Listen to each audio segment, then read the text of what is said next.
Shalom. Hari ini Bapak Ibu, saya senang karena ini baru pertama kali saya menyampaikan firman Tuhan di tempat ini. Saya percaya itu anugerah yang besar buat saya. Dan saya percaya Bapak Ibu akan diberkati luar biasa oleh Tuhan. Amin. Hari ini saya akan sampaikan mengenai mengalahkan ketidakmungkinan. Jadi Alkitab itu berisi begitu banyak ketidakmungkinan yang dikalahkan. Si istrinya Abraham, Sarah, 90 punya anak. Itu sesuatu yang mustahil kan? Nggak mungkin itu. Kemarin tadi pagi Pastor Santoso menceritakan tentang Tuhan membelah Laut Merah. Itu sesuatu yang tidak mungkin, tetapi bisa dilakukan. Dan hari ini saya mau ingatkan kepada setiap kita, ada banyak ketidakmungkinan yang mungkin kita hadapi, dan bersama dengan Tuhan, itu semua bisa kita lewati bersama-sama. Amin. Saya cari gambar tadi, bagaimana ini harusnya menang mana ini? Antara laki-laki dan, ya semua laki-laki, antara anak dan orang dewasa harusnya menang mana? Orang dewasa harusnya. Jadi hari ini mungkin kita dikalahkan dengan yang namanya ketidakmungkinan. Orang dewasa yang besar itu, kita menganggap diri kita anak-anak. Tetapi bersama dengan Tuhan, yang tidak mungkin menjadi sangat mungkin. Dan saya percaya apapun masalah kita, baik soal keuangan, masalah keluarga, apapun masalahnya, kita bisa menghadapi yang namanya ketidakmungkinan. Itu menjadi amat sangat mungkin. Siap? Ya, ada 4 hal yang akan saya bahas dan ayatnya Bapak Ibu, itu ada di Markus 4 ayat 35 sampai 41. Nanti kita akan lihat ada kemustahilan, yaitu storm, taufan, badai. Ya, kita akan lihat. Saya akan bacakan ayat yang ke-35 mulai. Oh ya, nanti di sini kita akan lihat 3 perkataan Tuhan Yesus. Tadi saya lupa enggak mewarnai perkataan Tuhan Yesus. Ada 3 aja dan kita nanti akan bahas itu 3 ya. Yang saya bacakan ayat yang 35. Pada hari itu, waktu hari sudah petang, Yesus berkata kepada mereka, marilah kita bertolak ke seberang. Perkataannya apa?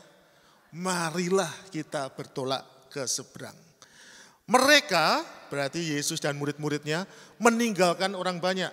Ada pemisahan, ada mereka, ada orang banyak. Mereka itu siapa? Yesus plus murid-murid. Dan membawa Yesus beserta dengan mereka dalam perahu di mana Yesus telah duduk dan perahu-perahu lain juga menyertai dia. Lalu mengamulah tofan yang sangat dahsyat, saya garis bawahi sangat dahsyat. Kalau tofannya tidak sangat dahsyat, itu enggak sesuatu yang mustahil, itu bisa dikalahkan. Tetapi nanti kita lihat mereka menghadapi yang tofan yang sangat dahsyat dan ombak menyembur masuk ke dalam perahu sehingga perahu itu mulai penuh dengan air. Tadi ya, ayat yang ke-36 dikatakan, sebelum ada tofan, ada orang yang bersama dengan Yesus, ada orang yang tidak bersama-sama dengan Yesus. Jadi yang pertama kali yang harus kita perhatikan Bapak Ibu, kalau ingin mengalahkan kemustahilan, itu harus perhatikan kata-kata God and me. Marilah kita. Saya enggak tahu sih di sini apakah semuanya bersama-sama dengan Yesus. Kalau belum, pastikan bersama-sama dengan Yesus. Kalau kita tidak bersama-sama dengan Yesus, pasti banyak hal mustahil dalam hidup kita. Tetapi begitu kita bersama-sama dengan Yesus, hasilnya luar biasa. Tapi ini ceritanya enggak enak. Saya mau tanya kepada yang ada di sini, lebih enak mana? Yang ikut bersama-sama dengan Tuhan Yesus atau yang disuruh pulang, yang pulang? Masa Bu?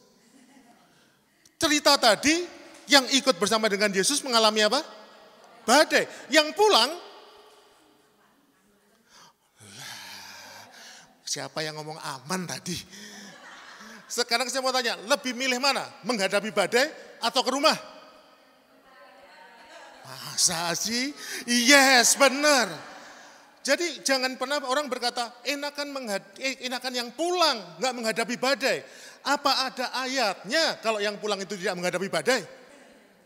Siapa tahu badainya itu juga ada di mana-mana kan? Tapi yang pulang tidak ada ceritanya. yang bersama dengan Yesus ada ceritanya. Kita nggak pernah tahu badai itu menyerang semua orang itu juga atau tidak. Tapi yang pasti ceritanya di sini, yang pulang itu tidak tertulis. Tetapi yang bersama dengan Yesus, mereka mengalami badai itu diteduhkan. Oleh karena itu kalau ada orang berkata, kenapa kok dia tidak ikut Tuhan kelihatannya enak? Siapa yang ngomong kayak gitu? Kita belum tahu kehidupannya. Dia kaya, apa yang kaya itu pasti bahagia.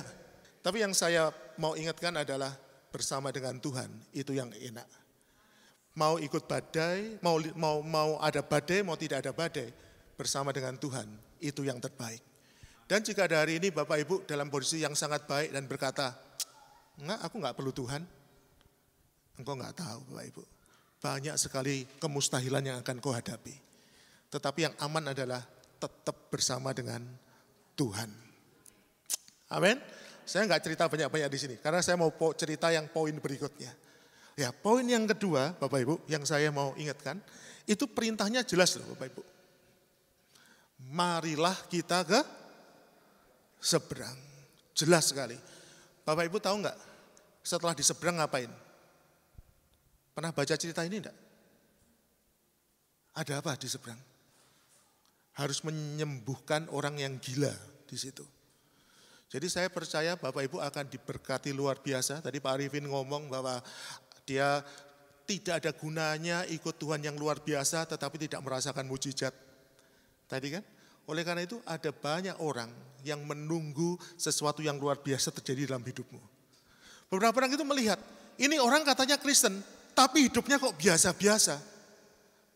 Mereka mungkin lagi melihat itu dan saya percaya tidak lama lagi mereka akan berkata, memang ikut Tuhan itu luar biasa. Saya nggak ngerti gereja ini apa yang menurut gereja ini mustahil. Saya nggak tahu. Apa Pastor Santoso, apakah punya gedung itu sesuatu yang mustahil? Kalau kita sendiri, kalau kita ngelihat duitnya, kita bisa stres. Tapi kalau bersama dengan Tuhan, ada sesuatu yang luar biasa bisa terjadi. Yang penting ikut rencana Tuhan. Tadi mau bersama Tuhan yang pertama. Yang kedua, ikuti arahannya. Jelas kan? Kalau Tuhan perintahkan kita sesuatu, jangan sampai tidak dilakukan.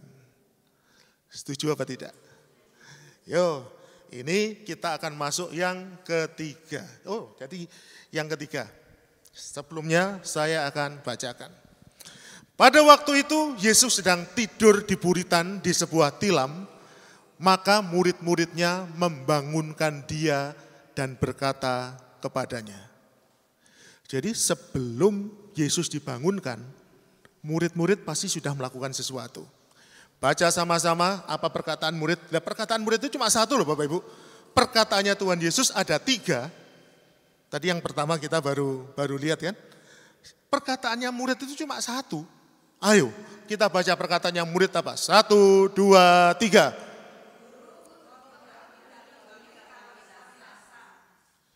Siapa itu murid-murid yang ngomong kita binasa? Siapa murid-murid yang berani ngomong bahwa kita termasuk Tuhan Yesus binasa itu loh, siapa? Tapi kadangkala kita ini kayak gitu loh.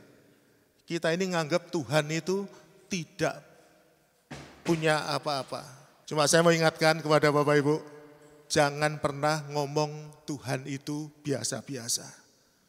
Tapi murid-murid perkataannya cuma ini, kata-katanya itu loh, cuma negatif. Guru, engkau tidak peduli kalau kita binasa. Setelah ngomong gitu, ayat yang ke-39, kita baca sama-sama.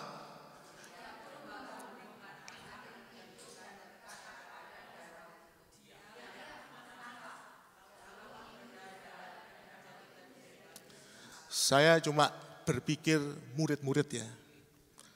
Ketika murid-murid berkata, Guru, engkau tidak peduli, kita binasa. Terus kemudian Yesusnya bangun dan Yesusnya berkata, diam, tenanglah.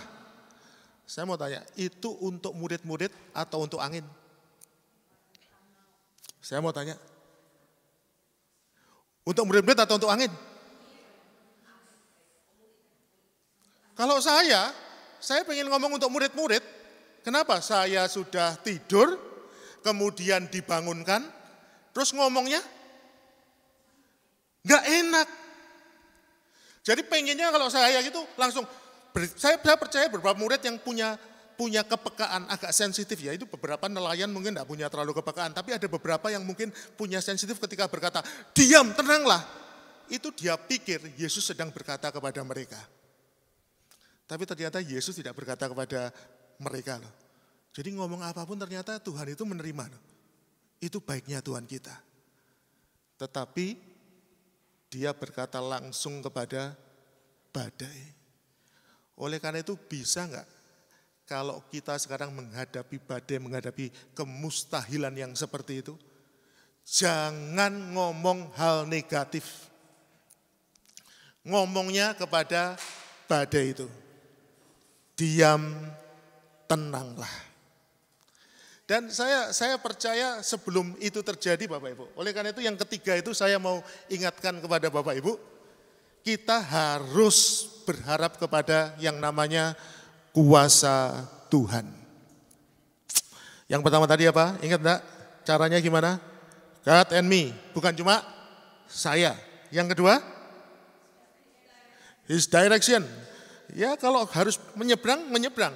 Yang ketiga ini kita berkata mengenai His power, kekuatannya. Hidup kita tidak ada apa-apanya tanpa kekuatan dari Tuhan. Dan yang saya tidak habis pikir Bapak Ibu ketika saya baca kembali ayat ini, doanya murid-murid bisa salah loh. Doanya murid-murid bisa salah kan? Doanya murid tadi apa? Ayo kita lihat, muridnya berdoa berkata apa? Guru, engkau tidak peduli kalau kita binasa, tapi yang Tuhan gerak apa?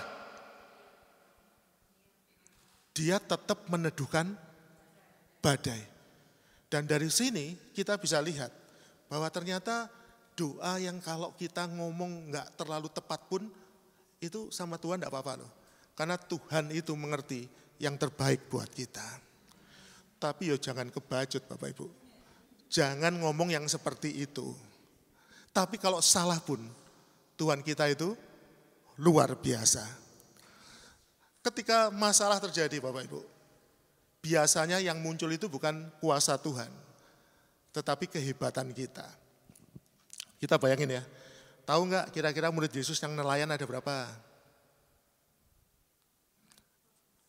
Oh 12 itu muridnya Yesus Bu, tapi yang nelayan ada berapa? Loh, wih siapa Bu 4 itu Bu?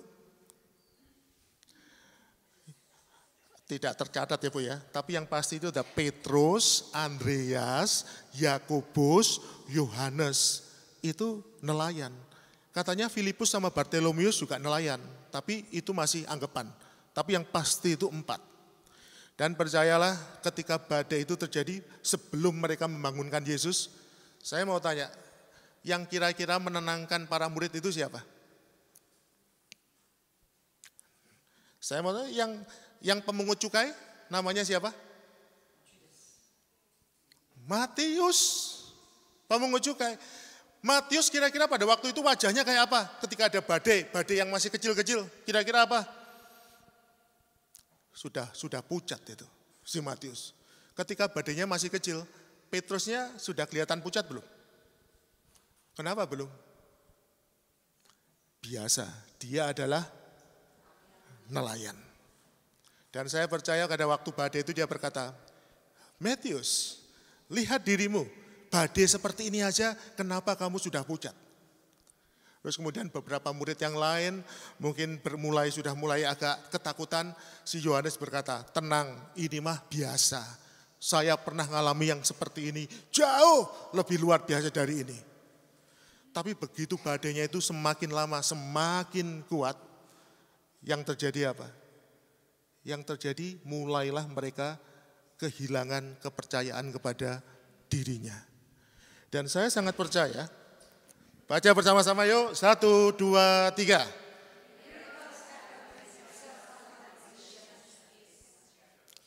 Jadi, mujizat baru terjadi bila percaya dirimu mulai hilang hancur. Selama engkau masih berkata, aku bisa, tidak pernah ada mujizat. Tapi begitu engkau berkata, aku enggak bisa, perlu Tuhan. Itu adalah awal di mana mujizat bisa terjadi. Jadi kalau hari ini Bapak Ibu di sini punya masalah besar dan tidak sanggup mengatasi, puji Tuhan. Itu adalah awal di mana mujizat yang luar biasa bisa terjadi dalam hidupmu. Ketika engkau menghadapi masalah dan engkau berkata, ini tidak mungkin, itu adalah pintu masuk di mana Tuhan bisa menunjukkan kuasanya yang luar biasa di dalam hidup kita. Kalau engkau masih berkata bahwa semuanya under control, no worries, everything is under control, enggak usah khawatir, itu adalah saat di mana sesuatu yang biasa-biasa saja terjadi dalam hidup kita. Tetapi kalau engkau dibawa Tuhan masuk di dalam kondisi engkau tidak bisa berbuat apa-apa, itu adalah sesuatu yang luar biasa, berarti Tuhan sudah siapkan sesuatu yang sangat dahsyat terjadi dalam hidupmu. Akan ada banyak cerita Bapak Ibu, apa yang kau hadapi hari ini. Dan kau akan berkata, ini tanpa Tuhan mustahil ini bisa terjadi. Itu yang akan terjadi di dalam hidup kita. Jadi hari ini yang merasa hebat, siapa? Salah satunya saya. Saya merasa hebat dulu, ketika awal-awal gitu, wah, kelihatannya nggak bisa salah gitu Bapak Ibu. Tapi Tuhan bawa saya masuk ke dalam kondisi-kondisi di mana saya tahu tanpa Tuhan semuanya tidak mungkin. Dan kalau saya lihat di sini kelihatannya wajahnya nggak ada yang sombong ya. Coba lihat kanan kiri, ada nggak yang kelihatan sombong itu? Nggak ada. Nggak ada kelihatannya. Nggak ada. Ingat, engkau sengaja dimasukkan ke dalam badai supaya apa? Your self-confidence is shattered. Kalau itu yang terjadi, bersiaplah engkau melihat Tuhan yang luar biasa melakukan banyak luar biasa dalam hidup kita.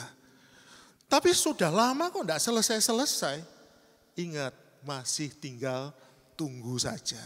Tuhan pasti buat sesuatu yang luar biasa. Banyak orang berkata, tapi Tuhan kok kelihatannya enggak buat sesuatu yang luar biasa. Sebentar lagi, waktu Tuhan yang akan datang di dalam hidup kita.